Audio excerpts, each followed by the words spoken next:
I'll get on with the subject. What I'm talking about is when I was 9 years old, I went up to my father, and my father was strange for a Japanese. He was 6'4" and 220 pounds. He's a rather large man.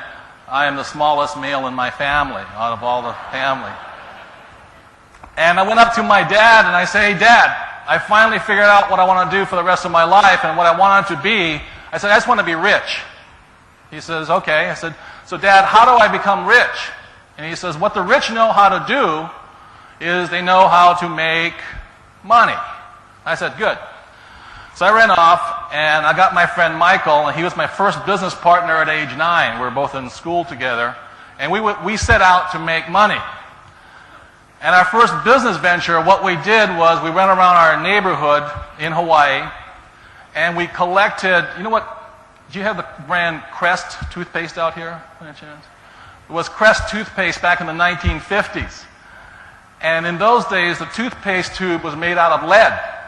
So Michael and I would run around and we'd collect all these toothpaste. We'd go to our neighbors, knock on their doors and say, "Would you mind saving your empty toothpaste tube?" And they go, "Sure," you know. And one day my mother comes home and there's this box next to her washing machine full of these ugly looking toothpaste tubes. And she's wondering what he and I, my first business venture, were up to. So one day my dad comes driving up with one of his school teacher friends, and they find me out there with this fire going, and Michael and I are melting down the lead. And the dad and his friend come over and they look at what are we doing? He says, "What are you boys doing here?" And what we had done, we had taken plaster of Paris and we had put U.S. coins in there. So we're pouring it and popping it out, and I had $50, silver quarters, you know, made out of lead.